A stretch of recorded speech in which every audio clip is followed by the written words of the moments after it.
Hi guys, happy Friday. You are watching the show for the adventurous wine drinker. I'm Anu and this is Igor.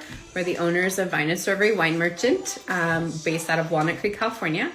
And we are here today to do a wine tasting review of a spectacular Provençal Rosé. But before we do that, why don't we plug our tasting for tomorrow? Yes. What is it? A very exciting tasting. We're going to have two special guests tomorrow.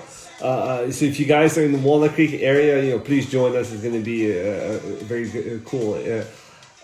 At first, from 12 to 1, I'm going to have Paul. He's an importer. He imports a lot of small French producers, a lot of friends and family. And we're going to be tasting two Premier Cru wines. A Premier Cru Chablis, which is Chardonnay, and a Premier Cru Red Burgundy, which is Pinot Noir. So very exciting. And especially the Pinot. It comes from a really prime spot in Beaune, so I think it's a rare opportunity to taste something like that. I wish I could be at this one. Okay, cool. So that's 12 to 1, right? 12 to 1. Then from 1 to 4, during our regular tasting hours, we're going to have special guest Kevin Wang from Wist Imports, also small importer, and we're going to focus on some of the wines from his German portion of his portfolio. So we're going to try all the Pinots that he has, from Gris, Blanc to Noir. And I think most excitedly, we're going to try Roter Riesling. What is Roter Riesling? I don't know. Red Riesling. Ooh. I know. Has anybody heard of Red Riesling? No. I don't think so. It's a grape variety that's kind of on the verge of extinction. So Corvus Couture, the producer who we're going to be tasting, he's one of the producers who tried to rescue the grape.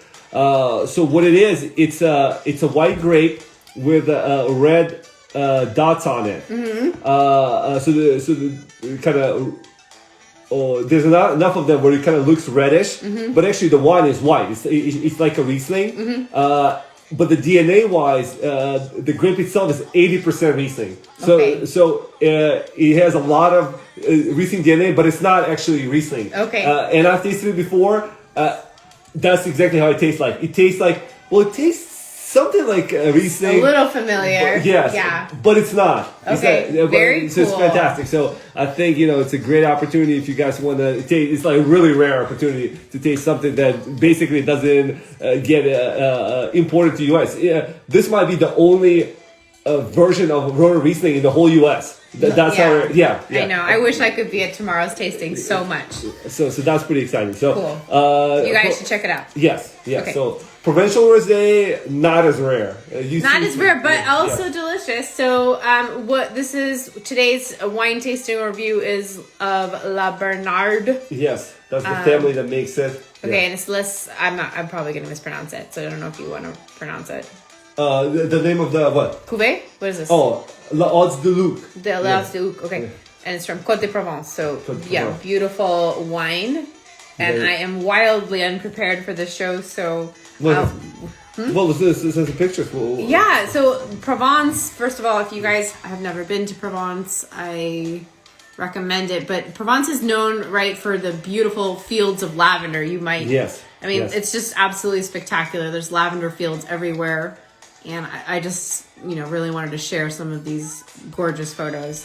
And while you look at the photos, actually, I could talk a little bit about like the history of Provence. It's a brief overview. It's very brief, but I think it's kind of exciting, like a lot of European history. So. Who started wine making in what region is always kind of exciting, Right. Who was it? Was it the Greeks or somebody else? So here they think it's unlikely that either the Phoenicians or the Greeks started wine making because when they founded Marseille, there was no vines there. At least historically, they can't prove that there were. So they think maybe it was the ancient Gaul with the influence of Rome that brought the vines into Provence, into that area. But there's actually a bunch of cool parts. So the Saracens, Carolingians, and then the Holy Roman Empire. Yeah, is these cultures that I haven't even heard of. I know, I was fuzzy on history. Toulouse, the Catalans, I do know that, yes. Rene of Anjou, the Yeah. House of Savoy. These names are more familiar. So They're all not of TV shows, though. yeah, well, yeah, some of them are obviously based on that. Yeah. So yeah, that was pretty exciting. How a lot of these cultures were had influence in Provence, which is southeast of France. Actually, in the 19th century, which I didn't know until I was doing a little more research, the Sardinians had a big influence. Italian, Sardinia. Yeah. They had their own kind of kingdom, which is very interesting because in Provence, unlike in a lot of regions, wine-growing regions in France, they allow 13 different varieties, which is a lot. For example, Burgundy basically has two: Pinot and Chardonnay. Champagne has Pinot Chardonnay and Pinot Meunier. So Bordeaux only allows 5 varieties. Right. So here you kind of have a lot, and one of them is Grenache. And actually, Grenache is the one that grows more than any other variety, the most prevalent. Okay. And of course, your Languedoc and the Rhone Valley, especially the southern Rhone, is right next to Provence. So we're talking about the same region. So they're all specialized in the Grenache grape. Okay. And the Grenache grape is very interesting because people think that the actual grape came from Spain and kind of traveled to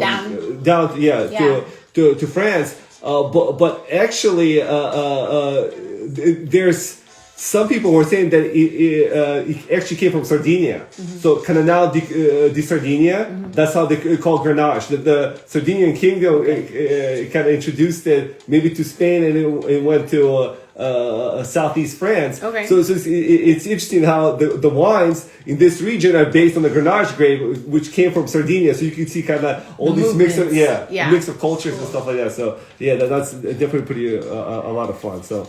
Okay, awesome. Well, I have a map of Provence. Let's take a look. Yeah. Okay, let me share my map.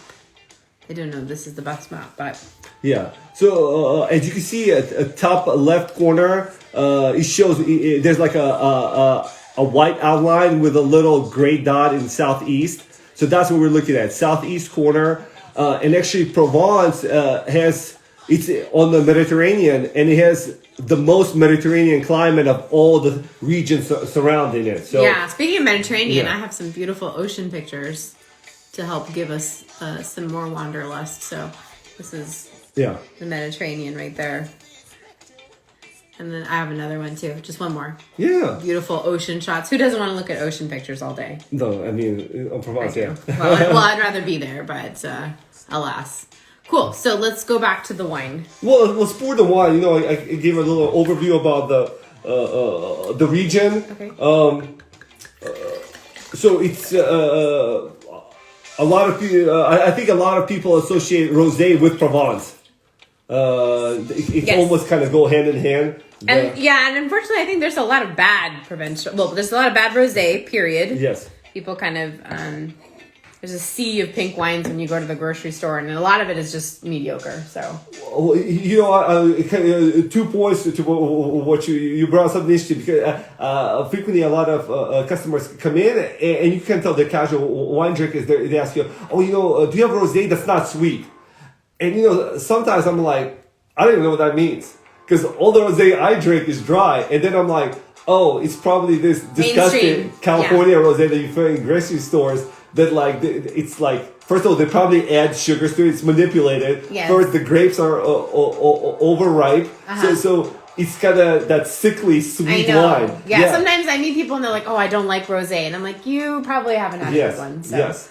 So this is a good one. This is a good one. But another thing I want to point out is, do you see something different about this bottle?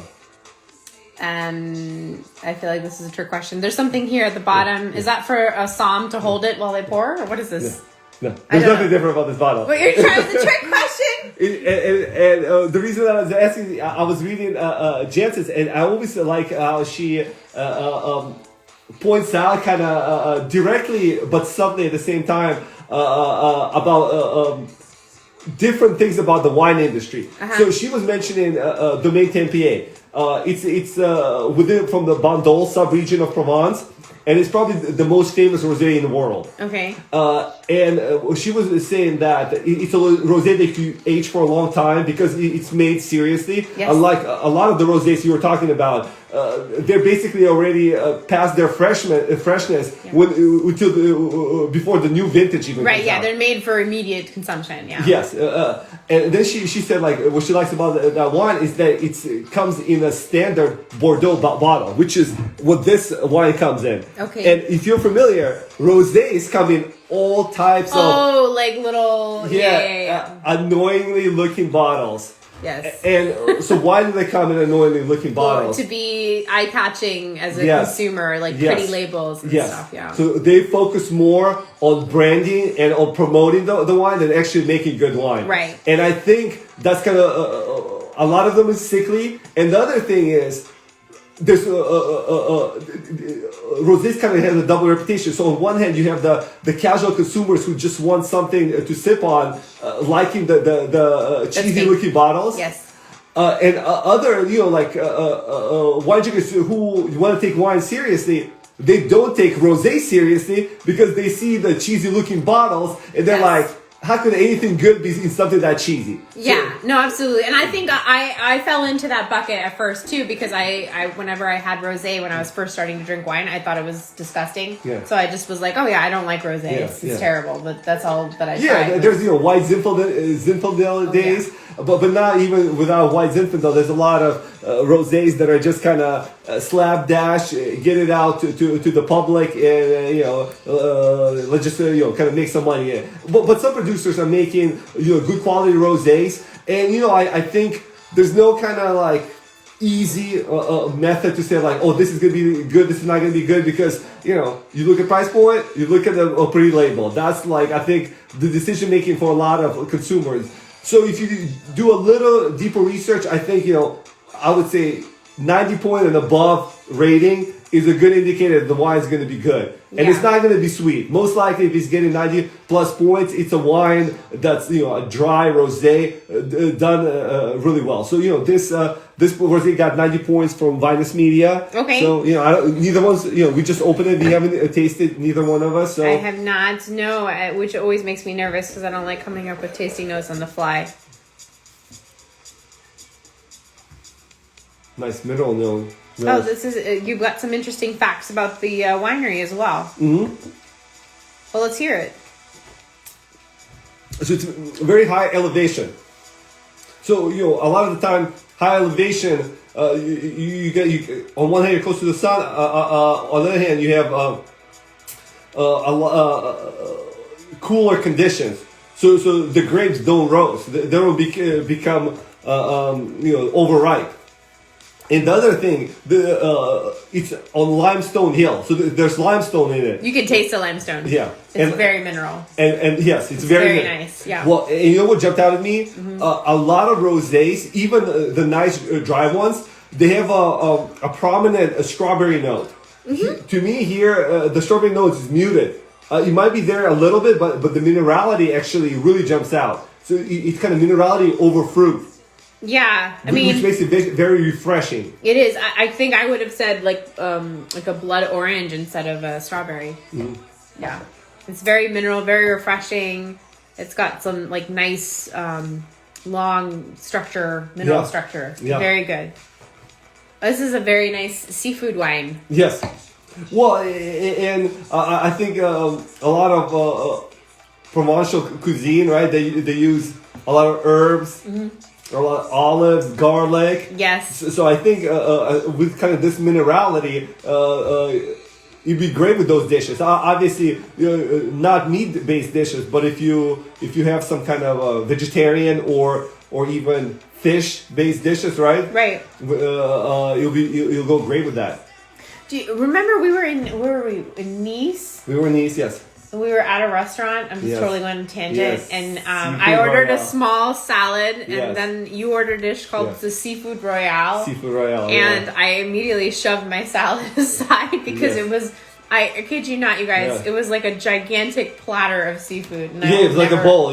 Like the way you described it. It was so big. I was like, Yeah. why did I It was order all this seafood. salad? Yes, Yeah. yes. It was Yeah. really good. This is what I want to have. I want to Yeah. have a seafood royale. And it was just like, I think it was like shrimp. Was it fried? Oh, there was mussels. There was everything. Mussels. It was like everything. everything. you I could think possibly royale want. is the key word. It was definitely royale. So yeah, if you guys, Yeah. it's going to be a hot weekend. Yes. I think a seafood royale with this wine would be spot on. Yeah, if you can't be in Nice, at least you can enjoy this provincial rosé. Yeah. And by the way, we weren't huge into wine at that point. Yeah. But I remember rosé was all over the place. All the restaurants, everybody was sitting outside. Like was beautiful, yeah. sipping on rosé because it was what. It was early May, I think. Yes. Yeah, Yes. early May. So May, yeah. yeah, so it was beautiful there. Yeah. So Yeah, this it was wine definitely reminds me of being in that area. Yeah, So. yeah. So just Lovely. some food, but yeah, you can't be in Nice right now, but you can certainly taste the wine. So, yeah. Yes. Yeah.